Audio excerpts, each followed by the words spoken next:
Welcome back to Female Voices, Life and Loss. I'm LaWayna, And I'm Teresa. and we are on our second part of our series on the hidden layers of grief. And so today we're going to be talking about grieving someone who hurt you. And when I Mm. think about that, I feel like Teresa had me lead because she knew that I had a lot of content on this topic. Hmm. Uh, Maybe that was the reason. but today we're talking about something complicated. So, something many women experience, but rarely say out loud. And I don't know if it's just women who say this because I feel like men do this too, at times, I should say. Why do we miss someone who hurt us? Hmm. And then with that thought, then why does leaving feel like a loss too? So even though this person hurt us, they mistreat us, we still miss them, and leaving feels like, ouch, my heart. Mhm. So I think we're grieving the fantasy is where I would go with that. And the fantasy Yes. is of the relationship that me and this person were going to be or whatever. I can think of just grieving a person, just meaning my first divorce. Why did I Yeah. miss him? I still missed him, because I was with him for 6 years. That's why you still miss him. And it would be very easy for me right after I got divorced to fall back in the loop of this is my person, this is my husband, it was very, very hard to get over Mhm. that. And I am going off script, right? So thinking Whatever. about my first, Whatever. yeah, Yeah. that first divorce, that relationship wasn't healthy, but walking away, it did not feel like freedom when I first did. It didn't. It was just like, it felt like, oh, I'm tearing up my family. Oh, is my son going to forgive me later? It felt like losing a version of myself Mhm. and thinking of myself as a woman of color, of a woman of a certain age. I was thinking, man, am I going to be a statistic too? My Mhm. kids not going to have dad in the home. Like my mind went through all kind of things when I left that relationship. So just losing hope of a solid foundation for my son because that's what I was hoping for. But I still missed him for a season and it still hurt for a season. And so those things may be kind of confusing for people when you're grieving things like that. I don't know, Teresa, tell me, what does this sound like to you? What I'm talking about? Yeah, I can totally relate to that, especially with like divorce and those sorts of things. And I share that my sister, when she separated from her husband, Mhm. and was going to go through a divorce, by just being with her and her Yeah. being in such pain, you know, that she loved him dearly. And I Mm. just remember vividly the conversation and saying, you will always love him in some way in your heart. But even though there's that love, it's you're just not good together. And there needs to be the divorce. And so I think just to speak to that is like there's still love. There were still dreams, desires, things that you anticipated that you wanted, and especially in your case Mhm. with the child. And it's like now you're making a huge decision in your child's life as well. So there's that second piece of that. Yeah, you're not grieving the person, but you're grieving the potential. You're grieving the Yeah. dream. You're grieving the future that we thought we would have Mhm. together. And then, like you Mhm. said, with the added piece of my child being, affected, it was hard I Mhm. know this isn't healthy. I'm grieving it, but man, it was just still so hard. So I do believe that level of grief affected my second marriage and my Mhm. second marriage of having a child in my second marriage. Because that first divorce, I knew I hurt Gabe in some sort of way. Gabe's my oldest. And so when I had Joshua, when me and my husband ran into issues in on my second marriage, I wasn't as quick to pivot because I know how they left a scar on Gabe. So I was Mhm. like, "Okay." I was very, very, exploratory. "Let's go to therapy. Let's communicate. Let's join a support group. What can we Mhm. do to work on this marriage?" Because I saw the devastation with my oldest, and I didn't want that for Gabe a second time, Sure. and Mhm. for Joshua, but also for Riley and Charlie. I did not want my bonus kids, my biological kids, to go Mhm. through the devastation of a divorce, So I dug my heels in a little bit harder Mhm. trying to figure things out. Mhm. Just speaking from my own lived experience, to grieve something that doesn't happen, it doesn't make you weak. It makes you human. I just Mhm. wanna say that. And I think sometimes there's confusion, really from that, and then that confusion really turns into shame. Yeah. Shame about should I stay?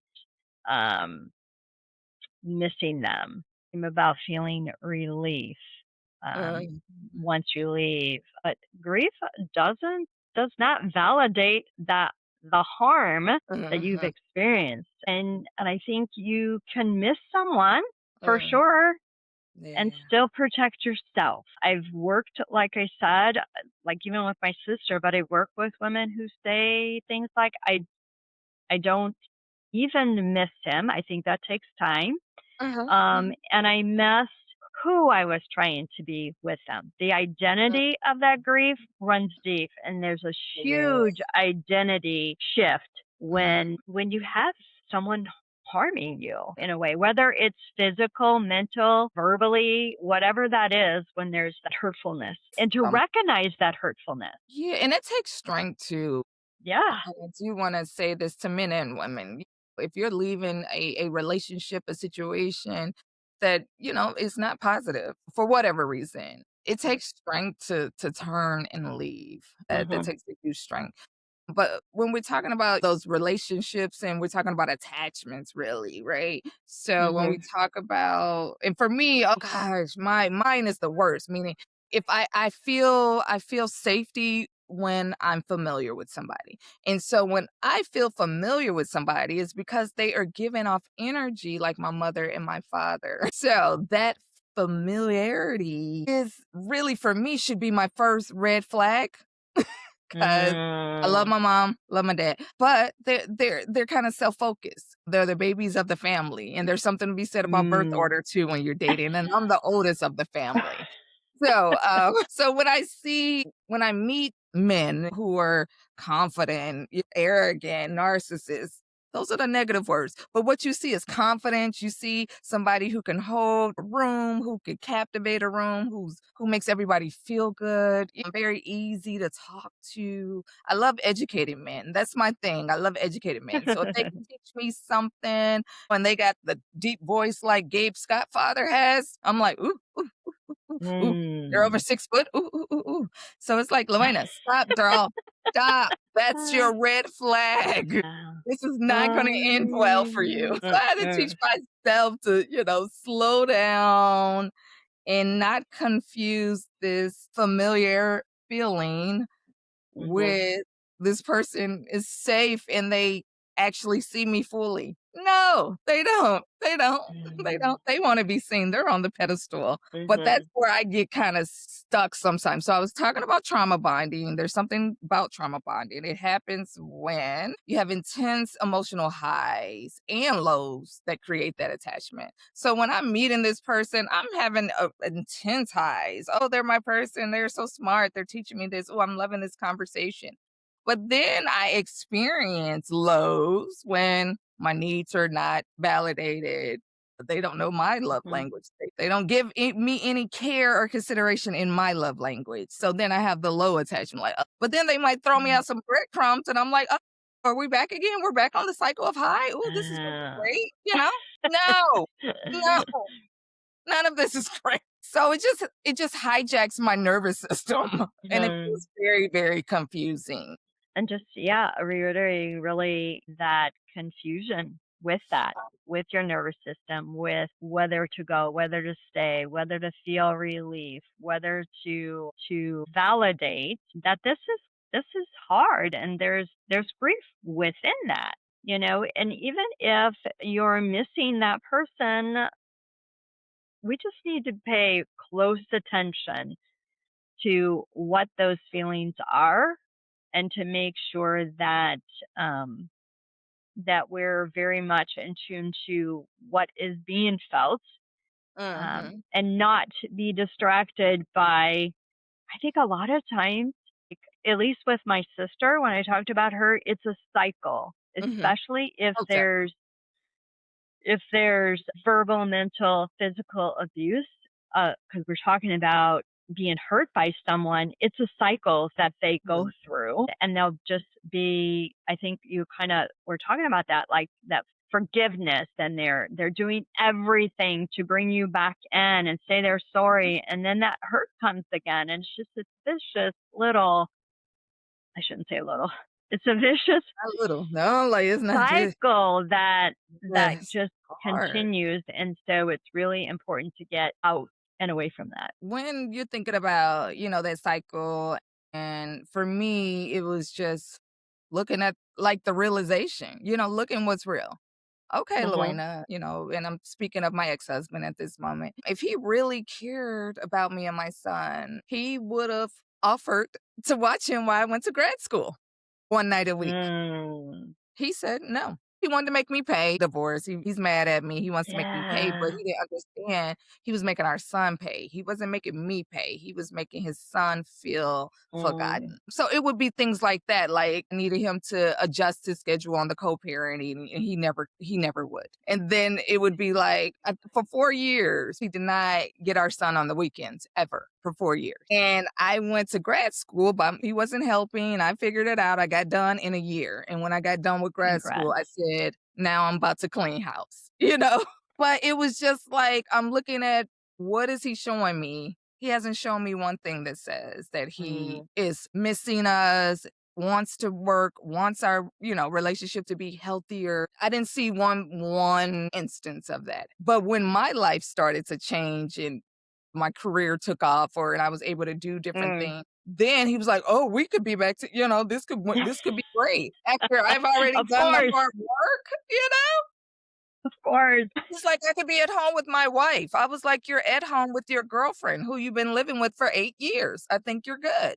I think Mm. you're good." Mhm. But it's just I had to stop and just start looking what's real, not something I felt, not something I made up. What's real Mhm. is I asked, "Could you do A, B, and C?" And you said no. I asked you again, you said no. I asked you another time, you said no. Okay, this is not a person who wants me in any sort of capacity or values me or my son. And my son's Mhm. pretty amazing. Gabe Scott's amazing. Yeah.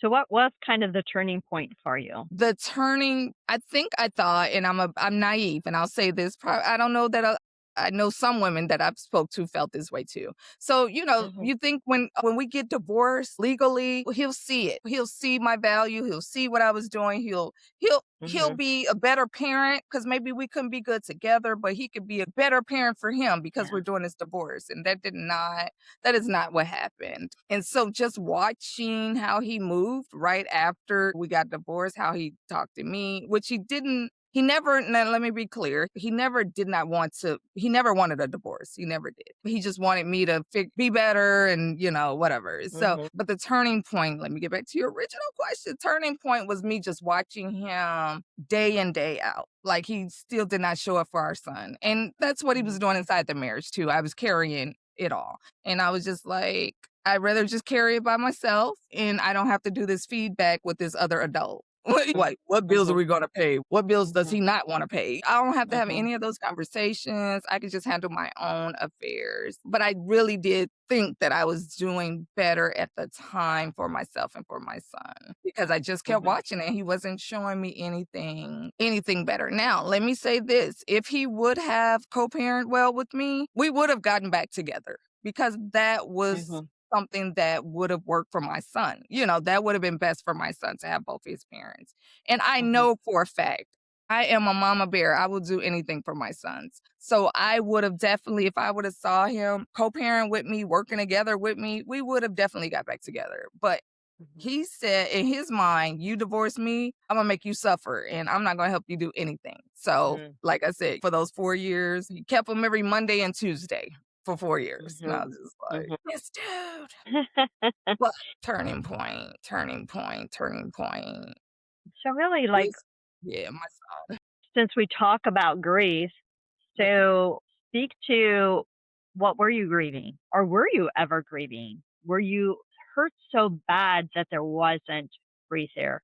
But I think you kind of already alluded to I that was. there was because you had this thought, this desire, Yeah, this I still dream. miss him. Yeah. And he used to like, my ex-husband, I was used to be on a pedestal, like, and Mm, it probably took me a couple of years to realize when the shift changed, mhm, because I was his moon and stars, like, I could do no wrong, but on the other side, after we got married and had our son, for him, whatever, I changed. I was 12 years younger than him, so mhm, I think he thought I could mold her, I could train her, she's gonna be my mm, little stepper wife or whatever, and my mhm. godfather was like, "That ain't her." He said it the Yeah. day before our wedding, like, "Hey, that ain't her. If you think that she's gonna do all that, she talks Mhm, back and got attitude. Like, dude, that's not her." But mm, he's like, "I love her. She's everything." But just on the other side of getting married and have my son, our relationship just changed, drastically. So I went from moon and stars to being, everything to like, it's whatever, it's just mhm, Wayna or whatever. mhm. Unless we're in public, because if we're in public, we're the model family. I love my wife dirty raw Mm, in public. But at home, that was not the treatment. It was okay. like, I'm expected to serve him and be grateful that Mm, he has married me. So me and my son really, really were in positions of servitude. Like he thought we should serve mhm, him. He's the king or whatever. And don't get me mhm. wrong, nothing's wrong with taking care of your man, long as your man is taking care of you. Right, Nothing wrong with that. right. I love love. But this was different and it wasn't the same as Yeah, when we were dating and things like that before we got married. yeah. So as you were going through that, did you ever think before the divorce or the separation was final, maybe it wasn't that bad? I Maybe did. you were overreacting, or maybe you should try again. I mean, I would assume that those thoughts are like We did. We all were back and forth. separate. Yeah, we were separated for maybe 6 months or something, and then we Mhm. got back together, but it did not last, Okay. and it actually ended in a fight, a physical fight. It was, and he's Mm, not, but it was still physical in general. But I did, and he did not treat my son. I'm a yeah. mama bear, That's so the hardest. Ga That's the Gabe hardest. was, like, 2, maybe turning 3, and we had Mhm. moved back in together and all that, Mhm. and my husband walked in the house, and he couldn't reach me all day, so he assumed I was with a gentleman that I had dated when we broke whatever, when we weren't together. Mhm. So he just Mhm. assumed I was with that guy, and so when he Okay. came in the home, even though I was at church, ironically, but when he came Mhm. home, he gave, Hey, Dad," and he Mhm. walked past him, and he didn't speak to him. And so Gabe, my Mm. boys have always been advanced. They're super smart, super, like he's 3, 2.5, 3, but he talked like he was 6. So he comes up Mhm. to me, he says, a little toddler voice, "Ma, Daddy walked past me. I speak. He didn't say nothing to me." He said, "Mom, Mm. Daddy didn't speak to me." Mm. And I'm like, "Why would you do that?" Because he looks identical to his father. Neither one of my boys look like, Yeah. but I was like, "You're not gonna be in this house and not speak to him." Yeah. 'Cause you're mad at me? He didn't deserve that. And I was just like, "You gotta leave, cause I can't have that, I can't have that. I can't have you walking past him, not speaking to him, cause 'cause you're mad at me, like, that one has Yeah. nothing to do with the other." So that was the second turning point. The first turning point when I left is because Gabe tried to defend me when we were together, cause he was Mm. yelling in my ear so loud that he almost bust my eardrums. And while he was yelling, I ain't gonna lie, my family, they're spicy. They're independent women. So in my mind, I'm seeing red. Like I'm going to bust him in the head. This is not therapeutic. Let me say all of that. None of this is therapeutic. Okay? Just want to make sure I put that in there. If you're ever in danger, call people. But my family were made. The women in my family are made a little different. We're like, I got this, But my son jumped in front of me, and he was 2 years old at that time. And he Mhm. started yelling at his dad. He's like, you don't talk to my mom like that. And I said, I gotta go. I said, my 2 year Mhm. old's he's trying to save Mhm. me. That's Mhm. not his role. And I don't want him at 2 thinking he got to save his mom. I was like, I gotta go. Let's go. And I left. But I say all that to say, I did miss my husband. I did think he loved me at one point. Mhm. The love Mhm. changed. Maybe he felt he could get better, do better, whatever. Mhm. We did not grow together, as, I had thought we were, but I still missed him, but the reason that I wasn't with him was directly because of how he treated my son. Mm. He loved him when he was a baby, but it's like when he started walking and talking, he did not enjoy anything past the baby stage. So Yeah. marriages or not, it wasn't 100% his fault, Mhm. 100% my fault. We both have fault in that. And so through my years of therapy, thank you, Lord, I was able to talk to my ex-husband and apologize for my part in that marriage because I Mhm. wasn't clean, you know? I had my own part, Mhm. and I was immature in some ways too, that I wish we woulda had a seasoned couple walk through that with us. Somebody Mhm. like Teresa and her husband Mhm. of 46, 47 years. But just when you have someone that has that kinda longevity, they can tell you it's not gonna always be this hard. They Yeah. can tell you, "Hey, give her a little space today. Let's leave. Let things cool down. Let's get back and let's talk about it." Because he's my ex-husband's he's a smart person. He's a hardworking man just like my current husband. So I think a lot of those things could have been worked through if ego, self-focus could have been on the shelf and both of us come to the table and what's best for the kids. And I'm Yeah. sorry, took a turn. I know we Yeah. were on. No. Hey, that's okay. So we can bring that back a little bit, I guess, just to talk about grieving someone who hurt you. Mhm. Um, and just talking if there's anything else that you want to say about that as far as really grieving someone that hurt you. And I will just say that, that it is hard. You can miss someone and grieve someone and still protect yourself. Yes, and I did both because I did not go back. Mhm. Yeah. Yeah. So I grieved the person that I had to see every 2 weeks and Mhm. realized that Mhm. he's not my ally. Mhm. He doesn't want the best for me. He doesn't want the Mhm. best for my son if that means he has to take a loss, so I was just, like, arming my boundaries up and my standards Yeah. for the next person that Yeah. comes in, yeah. But Yeah. you can love someone and not like Teresa said, they're not good for you, you're not good for them, Mhm. Mhm. 'cause we don't agree on what the goal is, or Yeah. what the Yeah. priorities, you know? And in your situation, there is a child, and so I think that what I'm hearing you say is that was a huge piece of it. Like with Mhm, my sister, there were no children, mhm. and so I'm sure that was different than what you experienced.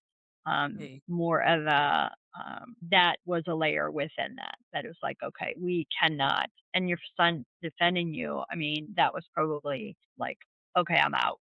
This Yeah, this this is the last piece. yeah, he can't feel like Yeah. that. Yeah. You can't.